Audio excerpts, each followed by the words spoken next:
Hello friends, freaky tales में आपका स्वागत है। आज फिर हम आपके लिए एक ऐसा विषय लेकर आए हैं जिसके बारे में आपने ना कभी सुना होगा ना पढ़ा होगा, जो अतिशय दिल दहला देने वाला है। आज पूरा विश्व कोरोना से जूझ रहा है। इस वायरस ने पूरी दुनिया में तहलका मचा रखा है और लोगों को अपने अपने घरों में बैठने के लिए मजबूर कर दिया है। लेकिन क्या आप जानते हैं कि दशकों पहले कोरोना से भी कई गुना भयानक वायरस ने पूरी दुनिया में आतंक मचा रखा था। जी हाँ, आज हम उन्हीं महाभयंकर महामारी के बारे में आपको बताने जा रहे हैं। ये वीडियो बहुत ही इंटरेस्टिंग होने वाला है, इसीलिए इसे आखिर तक बिना स्किप करे देखिए। तो फिर चलिए वीडियो शुरू करते हैं। Spanish flu. इस महामारी को दुनिया के इतिहास में खतरनाक महामारी के रूप में जाना जाता है, जिसने 1918 के दशक में पूरी दुनिया को दहला दिया था।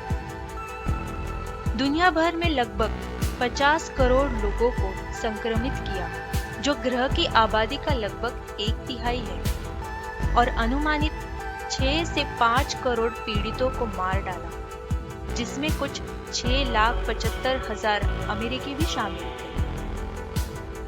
दुनिया भर में तेजी से फैलने से पहले यूरोप, संयुक्त राज्य अमेरिका और एशियाई के कुछ हिस्सों में इस फ्लू को देखा गया था। उस समय इस हत्यारे फ्लू का इलाज करने के लिए कोई प्रभावी दवाई या वैक्सीन नहीं थे। कुछ क्षेत्रों के अस्पताल फ्लू के रोगियों से इतने अधिक भरे हुए थे कि स्कूलों, निजी घरों और अन्य भवनों को अस्पतालों में बदलना पड़ा, जिनमें से कुछ मेडिकल छात्रों द्वारा संचालित थे।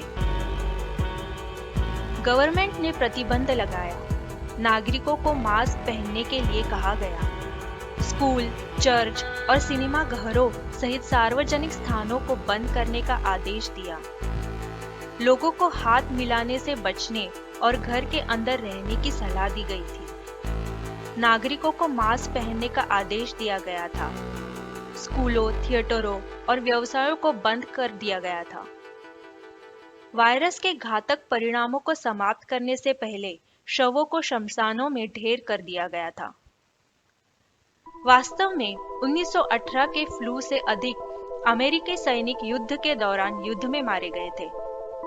अमेरिकी नौसेना 40% फ्लू से प्रभावित था, जबकि सेना 36% बीमार हो गया था।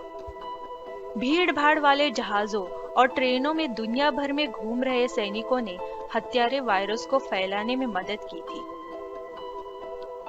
1919 में फ्लू का अंत हो गया, क्योंकि जो संक्रमित थे वो या तो मर गए या उन्होंने रोग से लड़ने की प्रतिकारक शक्ति विकसित की।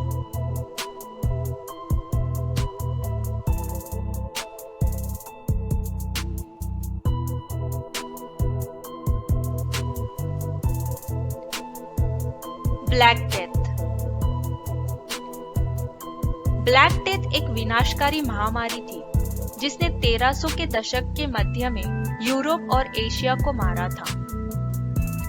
अक्टूबर 1347 में यूरोप में प्लेग का आगमन हुआ, जब काला सागर से 12 जहाज मेसिना के सिसिली बंदरगाह पर पहुंचे। डॉक पर इकट्ठा हुए लोग एक भयानक आश्चर्य के साथ मिले थे। जहाजों में सवार अधिकांश नाविक मृत थे और जो भी जीवित थे वो गंभीर रूप से बीमार थे और काले फोड़ों में ढके हुए थे, जो रक्त और मवाद को बहाते थे। सिसिली के अधिकारियों ने जल्दबाजी में मौत के जहाजों के बेड़े को बंदरगाह से बाहर करने का आदेश दिया, लेकिन तब तक बहुत देर हो चुकी थी। अगले 5 वर्षों में ब्लैक डेथ ने यूरोप में 20 मिलियन से अधिक लोगों को मार डाला, जो महाद्वीप की आबादी का लगभग 1/3 है। डॉक्टरों ने ब्लैक डेथ जैसे घातक बीमारियों से संक्रमित होने से बचने के लिए पक्षी जैसे चोंच वाला मास्क पहना। वास्तव में उन्हें लगा कि बीमारी बुरी हवा के एक खतरनाक रूप से फैल रही है। सुरक्षात्मक सूट में एक हल्का लच्चेदार कपड़ा, ओवरकोट, कांच की आंख के साथ एक मुखौटा और एक चोंच के आकार का नाक होता था। जो आमतौर पर जड़ी बूटियों और मसालों से भरा होता था। डॉक्टर आमतौर पर मरीजों के साथ सीधे संपर्क बनाने की आवश्यकता के बिना जांच करने और निर्देशित करने के लिए एक वेद भी ले जाते थे। ब्लैक डेथ का कारण बनने वाला प्लेग चीन में 1300 के दशक के मध्य में शुरू हुआ और व्यापार मार्गों के साथ साथ भूमध्य और उत्तरी अफ्रीका तक फैल गया। यह 1348 में दक्षिणी इंग्लैंड और 1350 तक उत्तरी ब्रिटेन तक पहुंच गया। ये जानवरों के संपर्क में आने से फैलने वाली बीमारी थी। मुख्य रूप से चूहों के संपर्क में आने के कारण बीमारी फैलती है। प्लेग वास्तव में कभी नहीं गया था और जब ये 800 साल बाद वापस आया तो इसने लाखों लोगों को मार डाला। 1347 में यूरोप में पहुंची ब्लैक डेथ ने मात्र 4 वर्षों में 200 मिलियन लोगों के जीवन को चौंका दिया।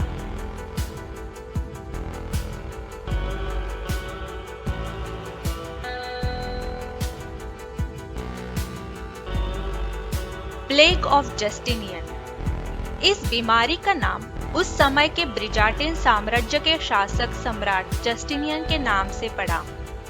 माना जाता है कि ये बीमारी अफ्रीका में उत्पन्न हुई थी और फिर व्यापारी जहाजों पर संक्रमित चूहों के माध्यम से यूरोप में फैल गई। ये 541 ईस्वी सन में कॉन्स्टेंटिनोपल की ब्रिजाटिन राजधानी तक पहुंच गया और जल्द ही प्रतिदिन 10,000 लोगों की मृत्यु का दावा कर रहा था। इतने सारे अनियंत्रित शवों को इमारतों के अंदर ढेर कर दिया गया या खुले में छोड़ दिया गया। शवों को राजधानी की सड़कों पर फेंक दिया गया था।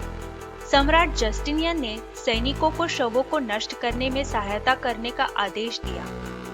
कब्रिस्तान और कब्रों को भरने के बाद अतिप्रवाह को संभालने के लिए दफन गड्ढों या खाइयों को खोदा गया।